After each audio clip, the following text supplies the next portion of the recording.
हमने अपने पिछले वीडियो में अनुच्छेद 22 देखा था, अनुच्छेद 22 को देखा था। आज हम अपने इस वीडियो में मूल अधिकार के अंतर्गत अनुच्छेद 23 को देखेंगे। अनुच्छेद 23 के अंतर्गत क्या आता है? मानव के दुर्व्यापार व बलात्श्रम का प्रतिषेध करता है अनुच्छेद 23। अनुच्छेद 23 क्या करता है? मानव के दुर्व्यापार व बलात्श्रम का प्रतिषेध करता है। इस अनुच्छेद के तहत मानव दुर्व्यापार, बेगार व बलात्श्रम प्रतिबंधित है, यानी कि उस पर रोकथाम है। अनुच्छेद 23 भारतीय संविधान के मौलिक अधिकारों का हिस्सा है, जो मानव तस्करी, जबरन श्रम और बेगारी को प्रतिबंधित करता है। यह अनुच्छेद 23 और 24 दोनों ही मिलकर मानव गरिमा की रक्षा करते हैं। इसका मतलब क्या है? इन सब का मतलब ये है कि अनुच्छेद 23 जो है, अगर कोई व्यक्ति किसी बच्चे से काम करवाता है, उसको जॉब देता है, या फिर कोई व्यक्ति किसी दूसरे व्यक्ति से जबरन काम करवा लेता है और उसको उसके बदले में मजदूरी भी नहीं देता है, या फिर किसी को बंधुआ मजदूर बनाया जाता है, तो यह अनुच्छेद 23 उन सभी चीज़ों की रोकथाम करता है। किसी बच्चे से, महिला से देह व्यापार करवाता है, उनकी खरीद बिक्री करता है, तो उन सब चीज़ों से यह अनुच्छेद 23 बचाव करता है। अनुच्छेद 23 का मूल प्रावधान मानव तस्करी, बेगारी और इसी प्रकार के अन्य जबरन श्रम के सभी रूपों का निषेध किया जाता है और किसी उल्लंघन को कानून द्वारा दंडनीय अपराध बनाया जाएगा। क्या क्या अपराध बनाया जाएगा अगर कोई व्यक्ति करता है? जैसे दास प्रथा कोई लागू करता है या फिर किसी दास को रखता है, तो उस व्यक्ति को दंड मिलेगा कानून के तहत। कोई व्यक्ति बंधुआ मजदूरी करवाता है किसी से, स्त्रियों व बच्चों का दुर्व्यापार करवाता है, बेगार व बलात्श्रम करवाता है कोई व्यक्ति, मानव का वस्तुओं की कीमत की भांति क्रय विक्रय, यानी कि किसी व्यक्ति को खरीद फरोख्त किया जाता है। अगर कोई भी व्यक्ति, कोई भी समुदाय अगर ये सारे कार्य करता है, तो उस व्यक्ति को कानून के उल्लंघन के रूप में दंड दिया जा सकता है। अनैतिक व्यापार में वेश्यावृत्ति व देवदासी प्रथा भी आती है, यानी कि दास प्रथा। मुख्य बिंदु क्या क्या हम देख लेते हैं। कोई भी व्यक्ति किसी दूसरे से जबरन काम नहीं करवा सकता। राज्य और निजी व्यक्ति दोनों पर यह लागू होता है। कोई व्यक्ति गरीबी या सामाजिक दबाव में मजबूर होकर मुफ्त में काम करता है, तो यह अनुच्छेद 23 का उल्लंघन माना जाएगा। क्योंकि अगर किसी व्यक्ति की मजबूरी है और अगर वह काम कर रहा है, फिर भी आपकी जो जिम्मेदारी बनती है कि आप उस व्यक्ति को उसके मजदूरी के बदले, मेहनत के बदले आप उसका लाभ दें, उसको उचित लाभ दें। यहाँ हम देख लेते हैं कुछ चीज़ें। बेगारी, जबरन श्रम, मानव तस्करी, उदाहरण सहित हम इसको देखते हैं क्या क्या होता है। बेगारी का मतलब क्या होता है? बिना वेतन के किसी से काम करवाना। इसका उदाहरण क्या है? जमींदार का मजदूर से खेत में काम करवाना बिना पैसे दिए।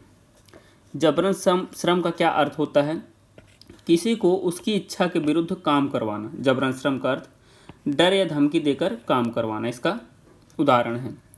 तीसरा है मानव तस्करी, लोगों को खरीदना, बेचना या अवैध रूप से काम में लगाना मानव तस्करी है।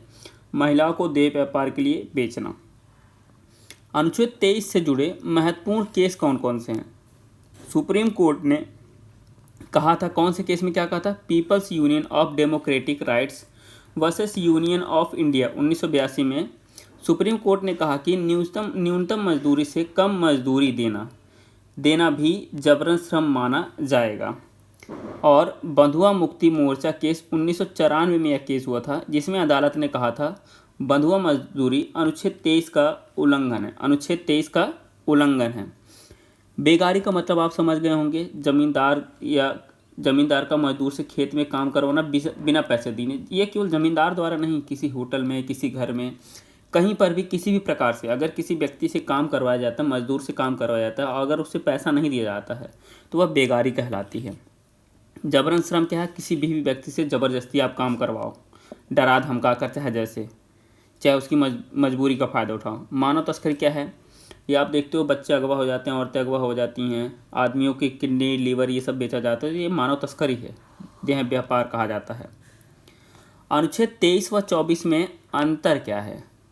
विषय क्या है? जबरन श्रम और मानव तस्करी पर प्रतिबंध है अनुच्छेद 23 में, और अनुच्छेद 24 में बच्चों से खतरनाक उद्योगों में काम पर प्रतिबंध है। ध्यान दें, अनुच्छेद 23 के तहत, अनुच्छेद 24 के तहत आता है बच्चों से खतरनाक उद्योगों में काम पर प्रतिबंध। अनुच्छेद 23 के अंतर्गत सभी नागरिकों पर लागू होता है। अनुच्छेद 24 जो है 14 वर्ष से कम आयु के बच्चों पर लागू होता है, और उससे ऊपर का कोई व्यक्ति है तो वह उससे काम लिया जा सकता है अगर उसकी इच्छा है, मजबूरी है तो, लेकिन उसके बदले में उसको क्या किया जाएगा? पैसा दिया जाएगा, बेकार काम नहीं करवाया जाएगा कि उसको बिना पैसा दिए बेगारी करवाया जा रहा है। अनुच्छेद 17 की तरह अनुच्छेद 23 के संबंध में भी संसद अनुच्छेद 35 के तहत कानून बनाकर दंड का प्रावधान कर सकती है। संसद ने ऐसे कानून बनाए भी हैं। कौन कौन से बनाए हैं? बंधुआ मजदूरी प्रणाली उन्मूलन अधिनियम 1976 व न्यूनतम मजदूरी अधिनियम 1984 बनाया है। दीना बनाम भारत संघवाद 1983 कैदियों को अपने काम हेतु उचित मजदूरी पाने का हक, अर्थात उचित पारिश्रमिक बगैर काम करना बलात्श्रम है। आगे है गुजरात राज्यवाद 1998 कठोर कारावास से दंडित व्यक्ति से अनिवार्य शारीरिक श्रम करवाना बलात्श्रम के तहत नहीं आता। और अपवाद 23 क्या है? अपवाद है इसमें, राज्य सार्वजनिक प्रयोजन कोई भी सामाजिक कार्य है उसके लिए अनिवार्य श्रम योजना लागू कर सकता है कि हर व्यक्ति काम करेगा, पर ऐसा करते समय वह केवल धर्म, मूलवंश, जाति, वर्ग के आधार पर भेदभाव नहीं करेगा, सभी व्यक्तियों से समान रूप से कार्य लेगा। अनुच्छेद 23 प्रश्न आ सकता है, अनुच्छेद 23 किस विषय से संबंधित है? तो आपका यहाँ पर जवाब है अनुच्छेद 23 जो है संबंधित है बेगारी, जबरन श्रम और मानव तस्करी से यह संबंधित है। इसमें और भी प्रश्न आपसे पूछे जा सकते हैं। प्रश्न क्या हो सकता है? अनुच्छेद 23 व 24 में अंतर क्या है? अनुच्छेद 23 व 24 में अंतर क्या है? तो अनुच्छेद 23 व 24 में अंतर है, अनुच्छेद 23 के तहत जबरन श्रम मानव तस्करी पर प्रतिबंध लगाता है और यह सभी नागरिकों पर लागू होता है, जबकि अनुच्छेद 24 जो है बच्चों से खतरनाक उद्योगों में काम पर प्रतिबंध लगाता है और 14 से कम आयु के बच्चों पर यह लागू होता है, जबकि उससे ऊपर के बच्चों से काम लिया जा सकता है। और अगला प्रश्न कैसे पूछा जा सकता है कि peoples union of democratic rights बनाम यूनियन ऑफ इंडिया के इसका महत्व बताइए, इसके महत्व के बारे में पूछ सकता है। और अगला प्रश्न क्या बन सकता है? बंधुआ मजदूरी को समाप्त करने के लिए कौन सा कानून बनाया गया है? बंधुआ मजदूरी को समाप्त करने के लिए कौन सा कानून बनाया गया है?